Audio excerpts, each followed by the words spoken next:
Buenos días a todos. Hoy nuestro hermano Guille será quien nos traiga la palabra hablándonos de Deuteronomio 30. El tema lo ha titulado Hágase tu voluntad. Tendremos también, pues como los demás domingos, canciones de alabanza. Cada vez más nos estamos agrupando nuestras voces para que suene lo más parecido a lo que tenemos los domingos en la iglesia. Y bueno, esperemos que sea un tiempo de bendición para todos, que cantemos, que elevemos nuestras voces en adoración al Señor y glorifiquemos el nombre de nuestro Dios y le demos a Él la gloria. Vamos a orar. Gracias, Señor, por este tiempo. Gracias por mantenernos a todos unidos, Señor, con un mismo pensar, con un mismo sentir.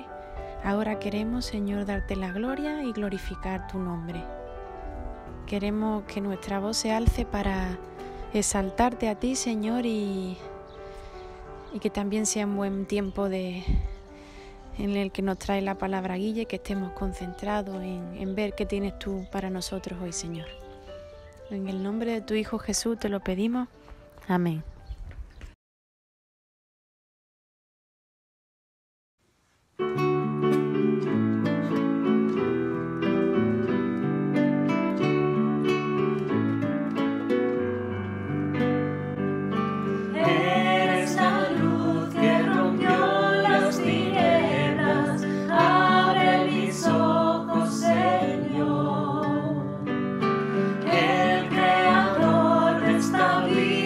Que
Eres grande, Dios, eres grande, Dios, eres grande, Dios, más ancho que el mar, más alto que el cielo, eres grande, Dios, eres grande, Dios, eres grande, Dios.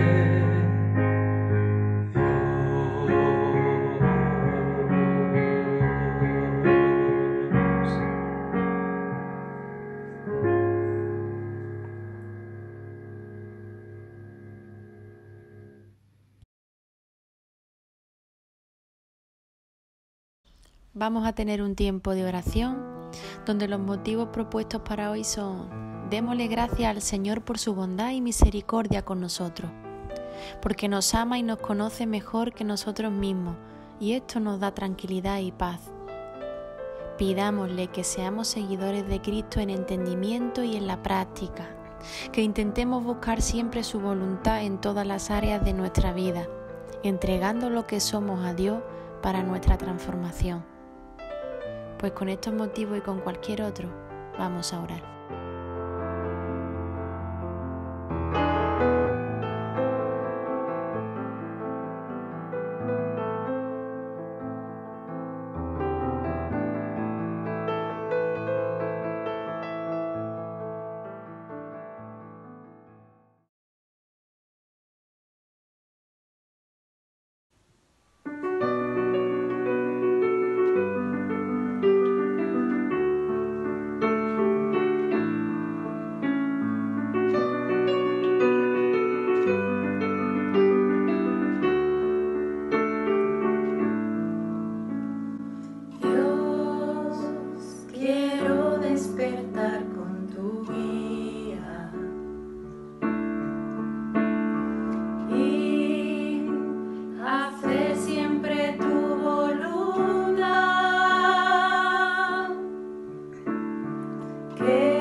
Hola, ¿qué tal amigos? Bienvenidos a esta cuarta parte de la serie Orando Juntos, en el cual vamos a ver la tercera petición que hace Jesús en la oración del Padre Nuestro, que es hágase tu voluntad. Vamos a leer nuestras Biblias en Deuteronomio capítulo 30. Deuteronomio es un libro en el Antiguo Testamento, es el quinto libro de la Biblia. Y vamos a ver el capítulo 30. Yo voy a hacer lectura en la versión de la Biblia de las Américas. Y dice así: y sucederá que cuando todas estas cosas hayan venido sobre ti, la bendición y la maldición que he puesto delante de ti, y tú la recuerdes en todas las naciones a donde el Señor tu Dios te haya desterrado, y vuelvas al Señor tu Dios, tú y tus hijos, y le obedezcas con todo tu corazón y con toda tu alma, conforme a todo lo que yo te ordeno hoy. Entonces el Señor tu Dios te hará volver de tu cautividad y tendrá compasión de ti y te recogerá de nuevo de entre todos los pueblos a donde el Señor tu Dios te haya dispersado. Si tus desterrados están en los confines de la tierra, de ahí el Señor tu Dios te recogerá y de ahí te hará volver. Y si el Señor tu Dios te llevará a la tierra que tus padres poseyeron y tú la poseerás, y Él te prosperará y te multiplicará más que a tus padres. Además, el Señor tu Dios circuncidará tu corazón y el corazón de tus descendientes para que ames al Señor tu Dios con todo tu corazón y con toda tu alma, a fin de que vivas. El Señor tu Dios pondrá todas estas maldiciones sobre los enemigos y sobre los aborrecedores que te persiguieron. Y tú volverás a escuchar la voz del Señor y guardarás todos sus mandamientos que yo te ordeno hoy. Entonces el Señor tu Dios te hará prosperar abundantemente en toda la obra de tu mano, en el fruto de tu vientre, en el fruto de tu ganado y en el producto de tu tierra, pues el Señor de nuevo se deleitará en ti para bien, tal como se deleitó en tus padres. Si obedeces a la voz del Señor tu Dios, guardando sus mandamientos y sus estatutos que están escritos en este libro de la ley, y si te vuelves al Señor tu Dios con todo tu corazón y con toda tu alma. Este mandamiento que yo te ordeno hoy no es muy difícil para ti ni fuera de tu alcance. No está en el cielo para que digas: ¿quién subirá por nosotros al cielo para traérnoslo y hacérnoslo oír a fin de que lo guardemos? Ni está más allá del mar para que digas: ¿quién cruzará el mar por nosotros para traérnoslo y para hacérnoslo oír a fin de que lo guardemos? Pues la palabra está muy cerca de ti, en tu boca y en tu corazón, para que la guardes. Mira, yo he puesto hoy delante de ti la vida y el bien, la muerte y el mal.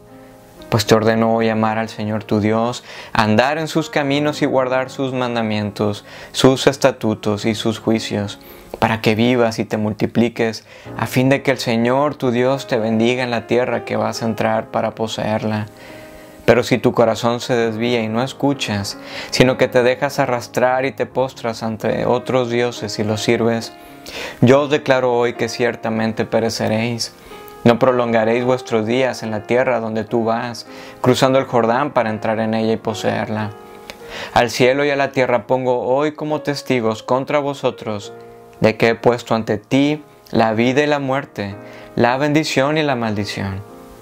Escoge pues la vida para que vivas tú y tu descendencia, amando al Señor tu Dios, escuchando su voz y allegándote a Él, porque eso es tu vida y la largura de tus días, para que habites en la tierra que el Señor juró dar a tus padres, Abraham, Isaac y Jacob. Esta es la palabra de Dios. Oremos. Padre, gracias por este tiempo. Te pedimos que abras nuestros ojos y nuestro entendimiento para ver las maravillas de tu palabra y contemplarla y contemplar tu evangelio y entender qué significa que se haga tu voluntad aquí en la tierra como se hace en los cielos. Ayúdanos, Dios. Te lo pedimos en el nombre de Jesús. Amén. Jesús nos enseña a orar porque no sabemos orar. Yo en lo personal ha sido una de las áreas de mi vida en las cuales siempre he tenido problemas y he batallado. Muchas veces mis oraciones son como si fueran consejos que yo le doy a Dios sobre cómo actuar en mi vida. O en otras ocasiones, mis oraciones son como una especie de mantra, palabras muy, muy repetitivas, como que para poder llamar la atención de Dios. En Mateo 6, en el Nuevo Testamento, cuando Jesús está dando el sermón del monte, que vemos desde el capítulo 5 hasta el capítulo 7 de Mateo, hay una parte en la cual Jesús les enseña a sus discípulos y a todos los que están escuchándolo, les enseña cómo orar, porque no sabemos cómo orar. Los discípulos le preguntaron: Maestro, enséñanos a orar. Y Jesús comienza dando una guía de oración que conocemos como el Padre Nuestro. Y comienza su oración diciendo: Padre nuestro que estás en los cielos, santificado sea tu nombre. Venga a nosotros tu reino. Hágase tu voluntad, así en la tierra como lo es en los cielos. Esta es una tercera petición de las 6 que Jesús hace en toda esta oración. Hágase tu voluntad. ¿Qué significa que se haga la voluntad de Dios en nuestras vidas? Para mí siempre ha sido una pregunta, una incógnita, y muchas veces he pensado que la voluntad de Dios se refiere tal vez a decisiones que tomo en mi vida, como por ejemplo, qué tipo de profesión voy a estudiar, medicina o derecho para ser abogado. O también evaluamos la voluntad de Dios, o yo lo hago de acuerdo a las situaciones que hay en la vida, situaciones actuales, y las evalúo si son o no la voluntad de Dios, como por ejemplo es la voluntad de Dios que estemos en medio de esta pandemia, o cuál es la voluntad de Dios de acuerdo a qué partido político votar para los gobernantes. Entonces, ¿cuál es la voluntad de Dios? ¿Por qué Jesús pide que se cumpla la voluntad de Dios en la tierra como lo es siempre en los cielos?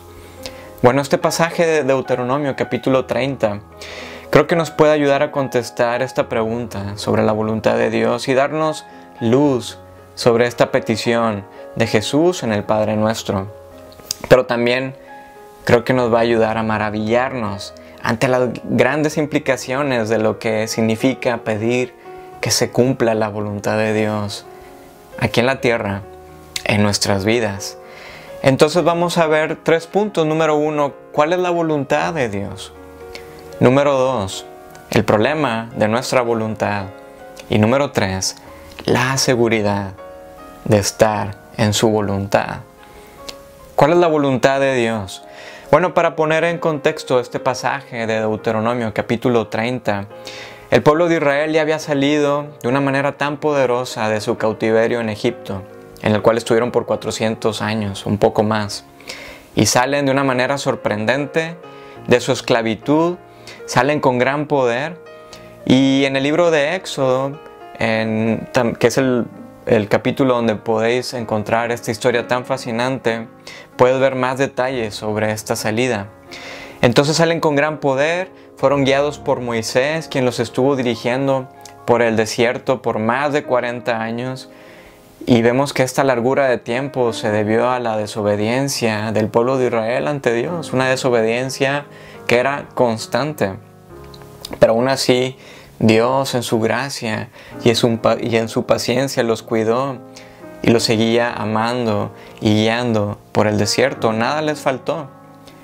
Y ya a punto de llegar a la tierra prometida, a la tierra de Canaán, y de cruzar el río Jordán para tomar posesión de esa gran promesa que Dios había hecho con los patriarcas, con Abraham, con Isaac y con Jacob, Dios los detuvo para confirmar de nuevo con ellos su pacto de amor.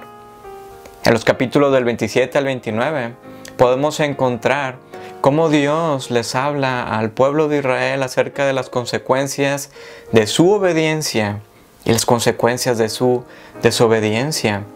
Es más, todo el libro de Deuteronomio estamos encontrando las palabras de un padre hablando con su hijo e implorándole amor y pidiéndole obediencia, pero también diciéndole las consecuencias de la desobediencia. Yo creo que muchas veces nosotros lo hacemos con nuestros hijos. Nuestros padres lo hicieron con nosotros, ¿cierto? Y un pacto es como un contrato. A veces hacemos o firmamos un contrato con la compañía telefónica y claramente se estipulan las cláusulas de mi permanencia, pero también las consecuencias de yo romper el contrato antes de tiempo. Bueno, en este capítulo 30 Dios hace nuevamente un resumen de su pacto y encontramos un discurso totalmente lleno de amor, de una relación íntima de un padre con su hijo. No podemos evitar encontrar un lenguaje lleno de amor en este capítulo en especial. Y en medio de toda la rebeldía de Israel ante Dios, Él todavía muestra un amor y misericordia hacia ellos y los que están también por venir. Dios hace un pacto con todo el pueblo de Israel, que están ahí congregados, pero también con las generaciones venideras, y esto es lo más maravilloso. Y vemos en los versículos del 1 al 5 las grandes consecuencias de la obediencia de Dios. Y dice a partir del versículo 2, por ejemplo, que cuando vuelvas al Señor tu Dios, tú y tus hijos, y lo obedezcas con todo tu corazón y con toda tu alma, entonces Dios te hará volver de tu cautividad y va a tener compasión de ti. Y si tus desterrados, tus exiliados están en los confines de la tierra, desde ahí Dios los va a traer de nuevo y te hará volver. Y dice el versículo 5, y el Señor tu Dios te llevará a la tierra que tus padres poseyeron y tú la poseerás. Y Dios te prosperará y te multiplicará más que a tus padres. Dios le está diciendo a Israel, si tú me obedeces con todo tu corazón, tendrás el shalom deseado. ¿Qué es el shalom?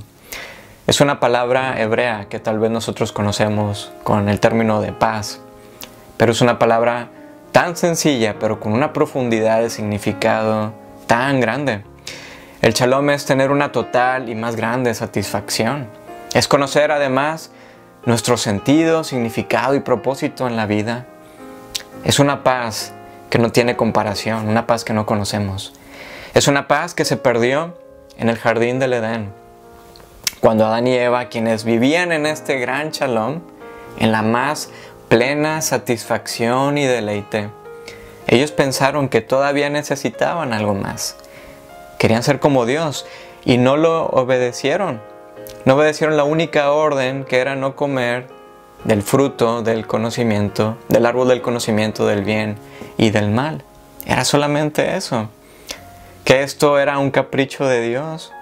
No, porque el hombre y la mujer no necesitaban nada más. Tenían todo, y lo mejor es que tenían una relación de amor con Dios. Una relación totalmente íntima. Así que no había ningún capricho, ninguna relación tiránica de parte de Dios. Y es más, había cientos de árboles en el jardín de los cuales ellos podían comer los frutos. Solamente uno era del cual no podían comer. Pero ellos lo hicieron y cayeron en pecado. Cayeron en una desobediencia contra Dios, y toda esa paz, ese gran shalom, se perdió. ¿Estás totalmente satisfecho o satisfecha? Creo que no. Siempre falta algo, ¿cierto? Hemos perdido el shalom. Estamos siempre en una búsqueda de satisfacción en nuestras vidas y en nuestros corazones. No sé si recuerdas la canción de los Rolling Stones, Satisfacción. Bueno, la letra dice una y otra vez: no encuentro satisfacción, intento una y otra vez, no encuentro satisfacción. Es como comienza esta canción. La satisfacción, el shalom, la paz, nuestro deleite lo buscamos en lugares totalmente equivocados y nos llevamos siempre de encuentro a los demás, a nuestras relaciones. Amigos, hemos vandalizado el shalom de Dios y por eso no tenemos paz. Pero entonces, ¿cuál es la voluntad de Dios? Bueno, la clave está en el versículo 2, donde dice: vuelve al Señor tu Dios, obedeciéndole con todo tu corazón y con toda tu alma. Vuelve al Señor tu Dios. De hecho, este es el resumen total de la ley de Dios y que encontramos en el capítulo 6 de este libro de Deuteronomio, donde dice: escucha, oh Israel, el Señor nuestro Dios, el Señor uno es. Amarás al Señor tu Dios con todo tu corazón, con toda tu alma, con toda tu fuerza. La primera pregunta del Catecismo de Westminster, el cual es una confesión de fe de las iglesias protestantes, hace la pregunta: ¿cuál es el fin principal del hombre? ¿Cuál es el propósito del hombre? Y la respuesta es glorificar a Dios y gozarse en Él para siempre. Este es el Shalom. Este es nuestro propósito de vida. Así que la voluntad de Dios es amarlo con todo nuestro ser, con todas nuestras fuerzas, y por ende obedecerle a Él. Y la consecuencia va a ser encontrar la más grande satisfacción, el sentido y significado a nuestras vidas. Y todo esto claramente termina en una satisfacción. Ese es nuestro fin, es el glorificar a Dios y gozarnos en Él por siempre. Este es el Shalom que hemos perdido, que nosotros hemos destrozado. Esta es la voluntad de Dios, que se cumple totalmente en los cielos. Los seres angelicales y la creación misma obedecen a Dios y se gozan en Él para siempre. Podemos ver las aves de los cielos, ¿cierto? Cómo vuelan en una total libertad, porque están cumpliendo el propósito de Dios y se están gozando y deleitando en su Creador. Todo esto es un vislumbre de un gozo total que anhelamos nosotros aquí en la tierra, porque buscamos nuestra satisfacción, la estamos buscando constantemente, pero la buscamos en otras cosas, la buscamos en nuestra carrera, o en nuestros logros, o en nuestra reputación, en lo que nos hace sentir bien, pero no tenemos paz, hemos perdido el Shalom. Así que la canción de Satisfaction de los Rolling Stones sigue sonando en nuestras mentes y en nuestros corazones. Amigos, Jesús nos invita a pedir a que la voluntad de Dios venga y se cumpla aquí en la tierra, como se cumple diariamente y constantemente y por toda la eternidad se ha cumplido en los cielos. Él nos invita a decidirnos en oración por la más grande y plena satisfacción que solamente podemos encontrar en Dios si le amamos y le obedecemos con todo nuestro ser, con todas nuestras fuerzas, con toda nuestra alma. Esta oración es una rendición de nuestra voluntad a su soberana voluntad, que es el de glorificarle por siempre. Su voluntad es totalmente buena, es agradable y es perfecta. Pero tenemos un problema, el problema de nuestra voluntad. Y vemos en el transcurso de la historia y nuestra propia historia de vida que no hay Shalom, no hay paz. Adán y Eva en el jardín del Edén quisieron imponer su propia voluntad y nosotros lo hacemos también. Pero tenemos este problema, queremos imponer nuestra voluntad ante todo. Nos sentimos inconquistables. El poeta y escritor británico William Ernest Henley, en su poema Invicto, creo que es una radiografía totalmente de nuestros corazones. Y dice así este poema: en la noche que me cubre, negra como el abismo de un polo a otro, agradezco a los dioses que puedan existir por mi alma inconquistable. En las crueles garras de las circunstancias nunca me he lamentado ni llorado en alto. Sometido a los golpes del destino, mi cabeza está ensangrentada, pero erguida. Más allá de este lugar de cólera y lágrimas donde yacen los horrores de la sombra, la amenaza de los años, sin embargo, me encuentra y me encontrará sin miedo. No importa cuán estrecho sea el camino, cuán cargado de castigos el viaje, soy el amo de mi destino, soy el capitán de mi alma. ¿Sabéis qué sucede en un mundo en el cual cada uno de nosotros imponemos nuestras propias agendas? Claramente un caos, guerras, pleitos. Pero entonces, ¿por qué nos cuesta a nosotros rendir toda nuestra voluntad ante Dios? Bueno, porque hemos creído una mentira. Hemos creído la más antigua y horrible mentira. En el relato de Génesis, donde encontramos en el capítulo 1 esa gran canción de la creación, en donde cada cosa que Dios está creando, Él dice que es totalmente bueno. Y así Dios, como un gran artista que da unos pasos hacia atrás para contemplar su obra, Dios dice, esto es sumamente bueno. Y se deleita en cada cosa que Él está creando. Y luego corona su creación cuando crea al hombre y a la mujer, a quienes Dios les concedió su propia imagen. No lo hizo con otra criatura, sino solamente con el hombre y la mujer. Y todavía, como un padre quien decora cariñosamente la nueva habitación para el bebé, Dios hace un jardín hermoso y en el cual coloca a Adán y Eva, sus hijos tan preciosos. Y después nos sigue diciendo el relato de Génesis que aparece la serpiente, el enemigo, y la serpiente susurró una mentira a Adán y Eva. Les dijo, ¿Dios no los ama? Si les amara, Él les dejaría comer de ese fruto. ¡Qué delicioso fruto! Dios no quiere que seáis como Él. Él es un egoísta. El hombre y la mujer no creyeron el excesivo amor de Dios hacia ellos. No se rindieron ante la voluntad que es perfecta, agradable y buena de Dios. No quisieron darle la gloria y gozarse en Él para siempre, sino que ellos decidieron ser los amos de su destino, los capitanes de su alma. Y tristemente nos sigue diciendo el relato de Génesis que posteriormente al comer el fruto fueron avergonzados y sus ojos fueron abiertos y vieron su desnudez y vieron su fragilidad y su quebranto. Y Dios, todavía en un gran amor y compasión hacia ellos, vistió su desnudez, pero tuvo que sacarlos del jardín. Y una vez fuera del jardín, ellos ya no podían volver a entrar. De lo contrario morirían, porque Dios puso querubines y puso también una espada ardiendo en fuego que giraba en varias direcciones para guardar el camino hacia el árbol de la vida.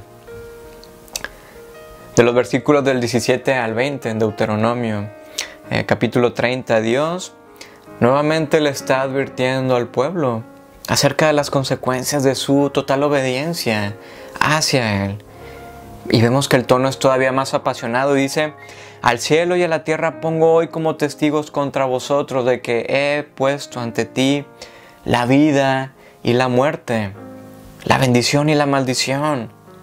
Escoge pues la vida para que vivas tú y tu descendencia, amando al Señor tu Dios, escuchando su voz y allegándote a Él, porque eso es tu vida y largura y plenitud de vida. El Shalom. Dios no es un engañoso como la serpiente. De las alternativas que Dios le da a Israel, Él está implorando a su Hijo que abrace la vida, que escoja la vida, porque lo ama totalmente. Escoger la voluntad de Dios, amarlo y obedecerlo, es lo que hará verdaderamente libre y pleno a su pueblo. Hacer la voluntad de Dios es vivir en realidad. Es vivir en realidad. Antes, en el versículo 9 también de este capítulo, Dios le recuerda que desde siempre lo ha amado a este pueblo. Le dice que se va a deleitar en ellos como se deleitó con sus padres, con Abraham, con Isaac y con Jacob. Esta es una gran verdad que encontramos en toda la narrativa bíblica, de que encontramos a un Dios que sí paga con justicia nuestra desobediencia, pero que tiene un amor totalmente fuera de serie hacia nosotros, porque es un Dios que se deleitó cuando está haciendo toda la creación, un Dios que se deleitó cuando puso al hombre y a la mujer en el jardín, un Dios que se deleitó con Abraham y con Isaac y con Jacob, y que con cada uno de ellos hacía pactos de amor y con toda su descendencia que estaría por venir. ¿Podéis creer esto? Es interesante notar que la palabra hebrea, deleitar, para deleite, significa gozarse en gran manera o exaltar a lo sumo, incluso celebrar. Así que qué palabras de cariño de Dios hacia su pueblo. Un Dios que celebra a su pueblo, que se goza de suma manera tan grande hacia ellos. Pero ¿cómo podemos nosotros obtener este amor de Dios y rendirnos ante su voluntad? ¿Cómo podemos hacerlo? Porque nos cuesta a nosotros. Bueno, un descendiente de Abraham, del linaje de los reyes de Judá, rindió su voluntad de una manera increíble para que nosotros podamos orar con confianza, que se cumpla la voluntad de Dios en nosotros, para que podamos gozarnos en Él para siempre y tener la plena confianza de paz, tener la seguridad en su voluntad. Así que si Dios nos ama y se deleita en nosotros, sería suficiente con saberlo para nosotros dar toda nuestra voluntad hacia Él. Sin embargo, vivimos vidas tan frágiles y tan quebradas que nos cuesta creer de esta verdad del amor de Dios hacia nosotros, de esta gracia hacia nosotros, porque es como demasiado grande para ser cierto. Pero amigos, esto es totalmente cierto. Vimos que en el jardín del Edén, Adán decidió imponer su voluntad ante la de Dios, no creyendo el amor que él tenía hacia él, por lo cual todo se derrumbó, se vandalizó el shalom, se perdió y por consecuencia también la relación entre ellos y Dios. Pero de una manera totalmente asombrosa, muchos años después, vendría alguien que haría las cosas totalmente nuevas. Nos dicen los evangelios que el nuevo Adán entró en el jardín por nosotros para cumplir la voluntad de Dios al pie de la letra, para que nosotros podamos recobrar ese shalom y encontremos por ende el sentido y significado en nuestras vidas. Y de esa manera podamos escuchar las palabras de deleite de Dios hacia nosotros y saber de ese gozo que Él tiene por nosotros.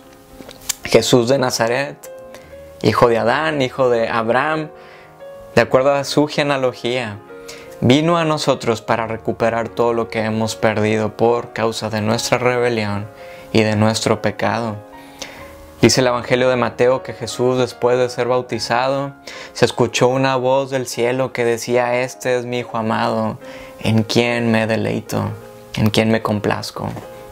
El verdadero Adán, el verdadero Hijo, llevándonos de vuelta a casa a través de nuestra fe en Él. Pero ¿cómo es que podemos estar seguros en la voluntad de Dios? Bueno, Jesús tuvo que entrar de nuevo al jardín, conocido como el Getsemaní. En esta ocasión, Getsemaní traducido es almazara, lo cual es una prensa de aceitunas. Y Él entró al jardín para ser machacado por causa nuestra. ¿Recuerdas que el camino a la entrada del jardín del Edén era custodiado por esa espada de fuego y por los querubines? Bueno, Jesús dio su vida para entrar de nuevo al jardín, para que nosotros podamos encontrar vida y satisfacción en plenitud. Una plenitud y una paz que no podemos imaginar. Y mientras Jesús estaba en ese jardín, estaba en un estado emocional tan intenso que sudaba gotas de sangre. Dice el Evangelio de Lucas que Jesús oraba: "Padre, si es tu voluntad, aparta de mí esta copa, pero no se haga mi voluntad, sino la tuya". Entonces se le apareció un ángel del cielo fortaleciéndole, y estando en agonía oraba con mucho fervor. ¿Qué estaba pasando con Jesús? ¿Por qué esta agonía? Bueno, porque Él sabía que todo el peso de la ira de Dios por causa de nuestro pecado caería totalmente sobre Él. Lo machacaría. Él moriría por nosotros para entrar al jardín por nosotros. El justo rendiría su voluntad ante la de Dios para rescatarnos y darnos el shalom, para que nosotros podamos tener este deleite de Dios hacia nosotros y nosotros podamos amarlo y obedecerlo y gozarnos en Él para siempre. Dice el versículo 6 de Deuteronomio: además, el Señor tu Dios circuncidará tu corazón y el corazón de tus descendientes para que ames al Señor tu Dios con todo tu corazón y con toda tu alma, a fin de que vivas. ¡Qué increíble! Nosotros somos incapaces por nosotros mismos de rendir nuestra voluntad a Dios y pedir que la de Él nos sature nuestras vidas. Y esto no podemos hacerlo a menos que Él sea quien transforme nuestro corazón, que lo cambie. Y esto sucede cuando nosotros ponemos nuestra fe en Jesús, en el justo, quien entró al jardín por nosotros. Él es quien circuncida nuestro corazón, Él es el quien lo transforma, de manera que nosotros podamos orar con gozo y plena confianza: Padre, que se haga y se cumpla totalmente tu voluntad en mi vida, aquí en la tierra, como se cumple desde siempre y para siempre en los cielos. ¡Qué grandes noticias! Esto es el Evangelio, de que tenemos un Dios que nos ama, tenemos un Padre eterno que nos da a su Hijo para que podamos ser rescatados y liberados de nuestros miedos, de nuestras ansiedades, de nuestros fracasos, de todos nuestros pecados, y para que podamos escuchar que Él se deleita en nosotros.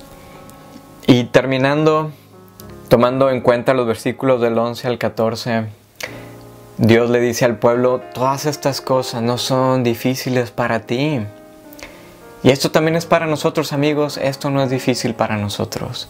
Es poner nuestra fe en Jesús, quien ya ha hecho todo por nosotros, quien rindió su voluntad al Padre para morir por causa de nosotros.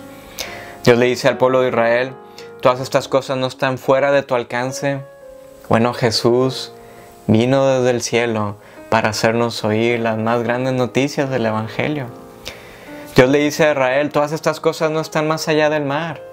Bueno, Jesús cruzó el mar y cruzó más allá para ir hacia el jardín y hacernos ver el gran amor que Dios tiene para nosotros. Él tomó el camino de muerte para que nosotros tengamos vida. Y Él resucitó con poder para que podamos tener la más plena esperanza que está por venir, de que estamos por ir a casa nuevamente, por ir a ese jardín recobrado. Es entonces que en Jesús podemos amar a Dios y gozarnos en Él para siempre, de que su voluntad es totalmente buena. Su voluntad es que le glorifiquemos y que le amemos en medio de esta pandemia, en medio de la familia que nos ha dado, en medio de las profesiones que hemos escogido, en medio de todas las cosas en las cuales nos encontremos, que podamos recordar que Dios nos ama y se deleita en nosotros gracias a nuestra fe en Jesús. De esta manera podemos orar con grandes expectativas y con un gran gozo que está por venir: Padre, santo es tu nombre, que venga a nosotros tu reino y que se cumpla tu voluntad en nuestras vidas y aquí en la tierra, como se cumple siempre y por siempre en los cielos. Ayúdanos, Dios. Amén. Preguntas de reflexión. ¿Cómo hemos vandalizado el Shalom? ¿Cómo puedo estar seguro en la voluntad de Dios? ¿Cómo puedo hacer la voluntad de Dios en medio de las situaciones en las cuales me encuentro?